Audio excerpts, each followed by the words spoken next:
Olá, meus queridos, eu me chamo Lohane Dutra, faço parte do PET Física e estarei com vocês nessa jornada junto das aulas do Pré-Física. E dando continuidade ao nosso assunto de trabalho, hoje a gente vai falar um pouquinho sobre o trabalho da força-peso. Só que antes de eu entrar nesse assunto de fato, eu queria falar um pouquinho a respeito de um assunto que ficou pendente da última aula, que é a relação do ângulo que a força faz com o deslocamento.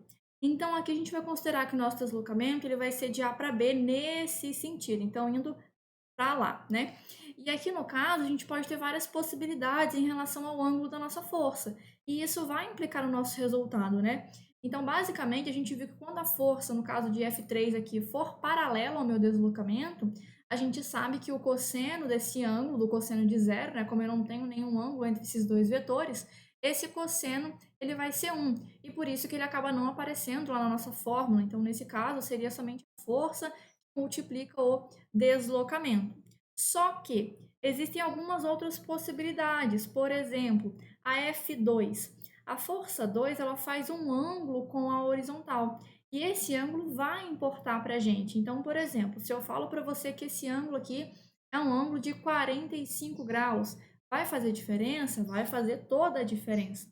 Ou então, no caso aqui dessa F1 aqui, se eu falo para você que esse ângulo é um ângulo de 60 graus, então vai fazer diferença aonde? Na aplicação do cosseno desse ângulo, faz toda a diferença.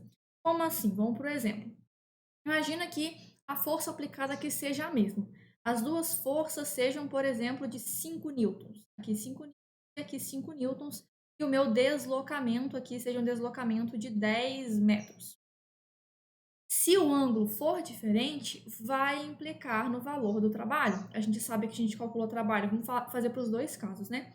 O trabalho, ele vai ser calculado pela força 1 vezes o deslocamento, vezes o cosseno desse ângulo formado entre a força e esse deslocamento. Aqui na substituição, a gente sabe que a força ela vai valer 5 newtons, o deslocamento ele vale 10 e o cosseno de 60 a gente sabe que é 1/2. Beleza, quando a gente for fazer esse cálculo, a gente sabe da multiplicação aqui, né?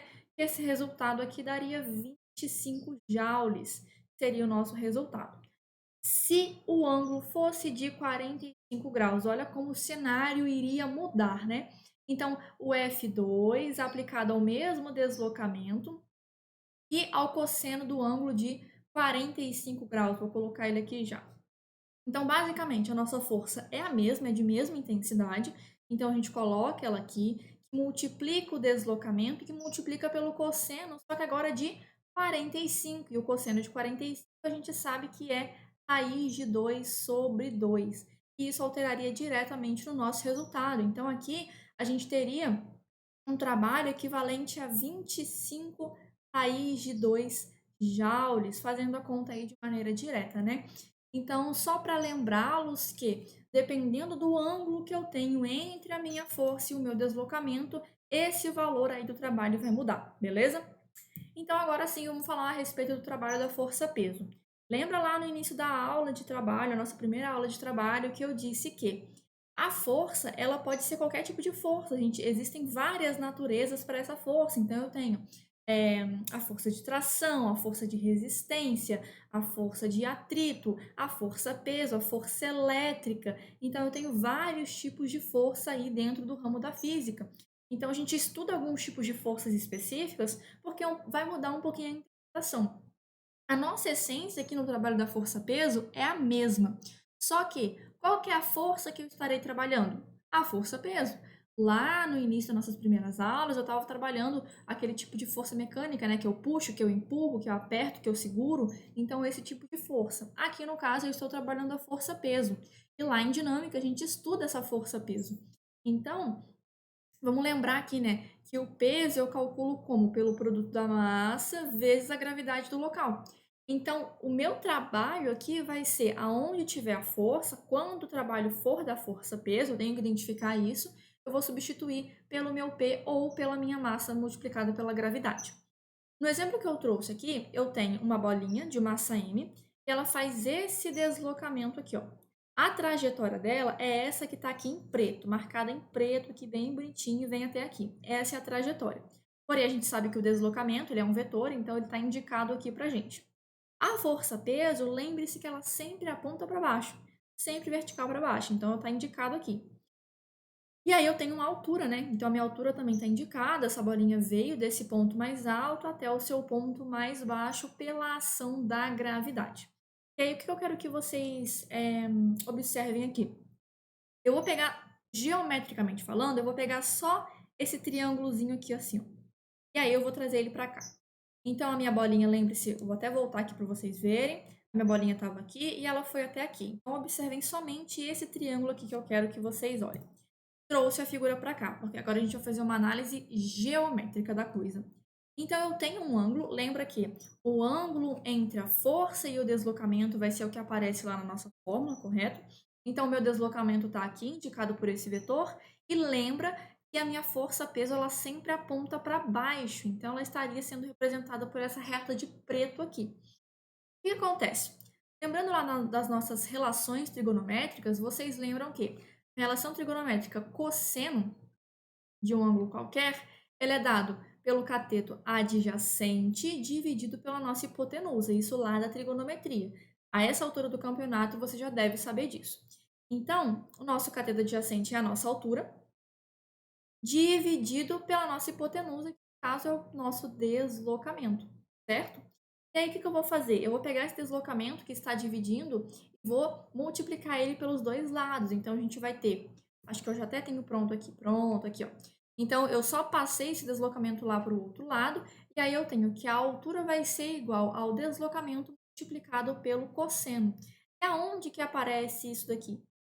Justamente na nossa fórmula do trabalho, lembra? Lembra que o trabalho ele é igual a força multiplicado pelo deslocamento, que multiplica o cosseno do ângulo formado entre o deslocamento e essa força. Então, o que aparece aqui, ó, é exatamente aqui. Então, o que eu vou fazer? Uma substituição. Então, lá na nossa fórmula do trabalho, vai ficar que a força vai multiplicar quem? A nossa altura, porque eu só fiz uma substituição. Não é nada novo, é só uma nova interpretação, beleza? E aí o que acontece? A força aqui, lembra que a gente tem que identificar a natureza dessa força. Nesse caso aqui, que tipo de força que a gente está estudando? A força-peso. Então, no lugar do F, eu posso muito bem colocar que o trabalho ele é igual ao peso que multiplica a nossa altura. Nesse caso, lembrando que a força-peso é calculado pela massa vezes a gravidade. Vai ter casos que ele vai te dar somente o peso e vai ter casos que ele vai te dar a massa e você vai ter que fazer essa continha aqui, beleza? O que a gente conclui a respeito disso? É assim que a gente calcula o trabalho da força-peso, beleza? O que a gente pode concluir com toda essa interpretação que a gente fez aqui, desde a trigonometria até chegar aqui? Que o trabalho da força-peso, ele depende da nossa trajetória. Como assim? Coloquei aqui a formulazinha bonitinha, e aí esse ou mgh é porque no lugar do peso eu substituí pelo que ele representa. Então o peso ele representa o produto da massa pela gravidade. Eu só substituí, foi só isso que aconteceu, beleza? Então aqui é como a gente pode calcular. Então, o trabalho, ele depende do peso e da sua altura, ele não depende da sua trajetória. Nesse caso, o nosso deslocamento aqui, ele vai ser considerado como a altura, né? Entre aspas, assim, a nossa interpretação de maneira mais simples, né? Então, a frase que você tem que gravar aqui a respeito do trabalho da força-peso é que o trabalho da força-peso independe da trajetória descrita pela partícula. Isso aqui é uma informação muito importante. Então, significa que, pegando nesse exemplo aqui, se essa minha bolinha percorrer a trajetória que está em verde aqui e chegar no mesmo lugar, ou a que está em azul, ou a que está em roxo, o trabalho em todas essas três possibilidades de trajetória sempre vai ser o mesmo, beleza? Então, ele independe da trajetória. Então tá, vamos supor que agora esse deslocamento vai ser no sentido oposto, porque, só voltando aqui rapidinho, a nossa partícula estava caindo, né, entre aspas, então ela estava saindo de um ponto mais alto e indo para um ponto mais baixo. Agora vamos pensar no sentido contrário. Vamos pensar que a nossa partícula ela está vindo de um ponto mais baixo e indo para um ponto mais alto. Vamos supor que ela está sendo lançada num lançamento vertical ou coisa do tipo. Ela está seguindo esse sentido. O que mudaria aí? No caso, a única coisa que está mudando é o sentido ali do nosso deslocamento, né? Então a gente estava aplicando que a força, o peso, ele apontava para baixo e o seu deslocamento, ele também era para baixo. E aí lembra qual foi esse caso que a gente viu? Quando a força e o deslocamento têm mesma direção e mesmo sentido, a gente calcula o trabalho pelo produto da força vezes o deslocamento.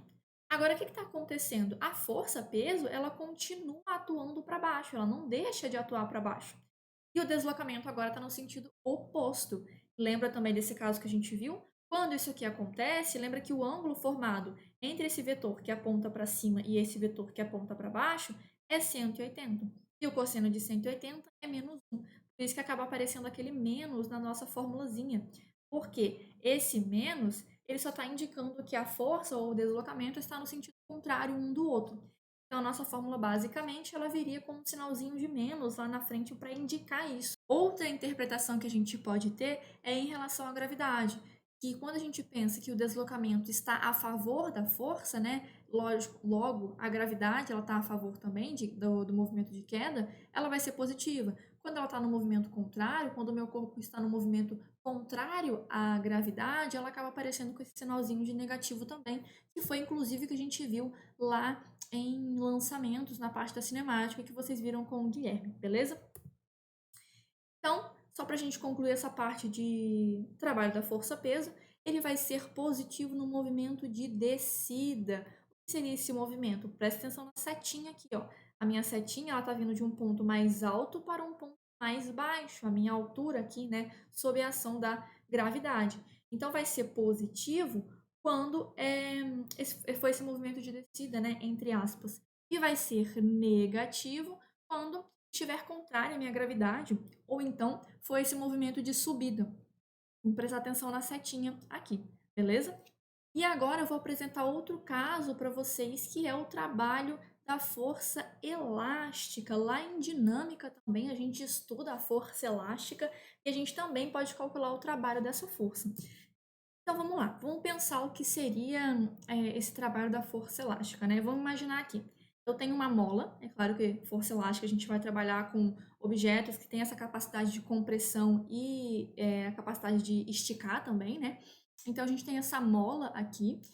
E aí o que vai acontecer? Ela está aqui no seu estado de equilíbrio, vamos pensar assim. E desse estado de equilíbrio, eu vou puxar essa mola. Eu vou puxar nesse deslocamento aqui. Esse ΔX vai me indicar o quanto que ela deslocou, né? Ou então o quanto que ela foi esticada ou comprimida. E aí, quando ele puxa, quem já brincou com mola, né, vai saber dessa sensação. Você puxa uma mola e ela meio que vai oferecer uma resistência para voltar para o seu estado de equilíbrio, né? Então é isso que vai acontecer. Então eu estou puxando, se você já puxou uma mola, ela vai meio que puxar, entre aspas, no sentido contrário, oferecendo essa resistência. Esse caso aqui é um caso clássico de ação e reação que a gente vai falar. Então, o que acontece? Houve um deslocamento que está aqui, né? Tem a pessoinha puxando, ela está puxando nesse sentido que a seta vai indicar.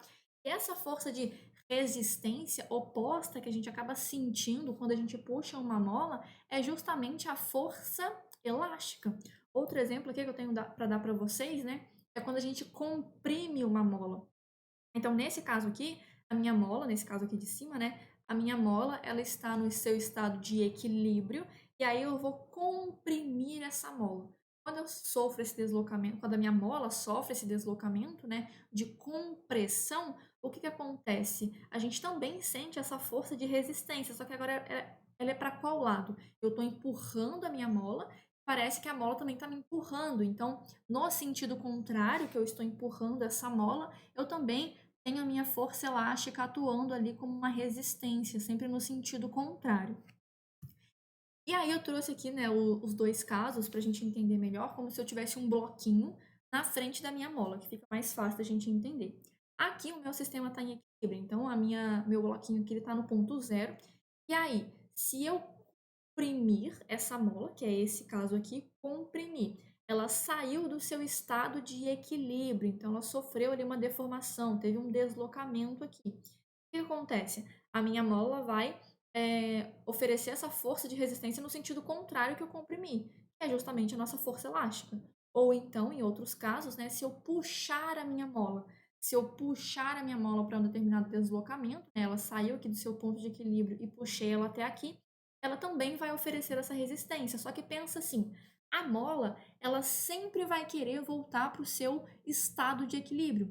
Então, se for necessário ela empurrar, ela vai empurrar. Se for necessário ela puxar, ela vai puxar. Nesse caso aqui, ela está empurrando o bloquinho para que ela volte para o seu estado de equilíbrio. Nesse outro caso aqui, ela está puxando para que ela volte nesse estado de equilíbrio. E aí a gente tem que lembrar, né, de uma lei muito importante que é a lei de Hooke, que é ela que a gente vai utilizar para calcular o nosso trabalho. Então, para a gente calcular o trabalho, a gente tem que lembrar como que a gente calcula a força elástica. Porque, igualzinho a gente fez lá no trabalho da força-peso, que a gente tinha que calcular o peso para jogar na fórmula, a gente também vai fazer isso daqui. Então, a força elástica a gente calcula pela lei de Hooke, né, que é K vezes a deformação ali, né? E esse K é uma constante. Então, a gente tem que lembrar como a gente calcula, porque eu tenho que saber a natureza da força para eu calcular o trabalho, né? Então, a natureza, nesse caso, é a força elástica. Então, além disso, né, nós temos que lembrar que ele é calculado pela força vezes o deslocamento, o trabalho, né? Nesse caso aqui, a natureza dessa força vai ser a força elástica. Para a gente entender melhor como que a gente calcula o trabalho, porque calcular a força elástica é diferente da gente calcular o trabalho da força elástica. Para a gente entender isso, vamos olhar para o gráfico. Então, primeiro, olha aqui para o gráfico. Eu tenho um gráfico aqui que é força elástica por deslocamento. Então, a deformação ali que a mola vai sofrer. Nesse caso, a força elástica ela é calculada como? K vezes a deformação. Isso aqui é equivalente à minha força elástica, são coisas equivalentes aqui. Então, na abscissa aqui, no caso, né, eu tenho a minha deformação e na ordenada eu tenho a minha força elástica. Lembra que o trabalho, se eu tiver um gráfico, ele pode ser calculado pela área. Então, se eu calcular a área do gráfico, eu tenho o trabalho. Então, se eu calcular essa área aqui, que é um triângulo, automaticamente o valor do trabalho da força elástica. Só que nem sempre a força elástica ela vai ser dada esse gráfico para gente. Então a gente olha para essa figura aqui e eu falo, eu sei calcular essa área, eu sei que é um triângulo e eu sei que eu calculo por base vezes altura dividido por 2. Só que quem que é a nossa base? A nossa base é a deformação aqui da nossa mola. E a nossa altura é K vezes a própria deformação, que é a força elástica. Quando a gente passa aqui para a fórmula, né, ele está calculando a área aqui também, né, porque a gente já sabe que é equivalente a essa altura do campeonato. Então, ele coloca a deformação, que é a base, a altura, que é a fórmula da força elástica, K vezes a deformação, e divide por 2. Esse dividir por 2 vem da fórmula da área do triângulo. Então, quando ele equaciona isso daqui, a gente chega nessa formulazinha, que é a que apareceu e aparece na maioria dos livros didáticos que vocês já viram aí. Então, é a nossa constante que multiplica a deformação ao quadrado dividido por 2. É assim que eu calculo o trabalho da força elástica, beleza? Assim a gente encerra essa aula para finalizar essa parte de trabalho. Lembre-se que o trabalho vai depender de uma força e de um deslocamento. Também do ângulo formado entre elas, mas aí isso é feito uma análise depois. E essa força pode ser de várias naturezas. Quando você entende que pode ser de várias naturezas e você procura qual é a força que está agindo naquele caso, você desenrola qualquer cálculo do trabalho, beleza? Encerramos por aqui e até a próxima.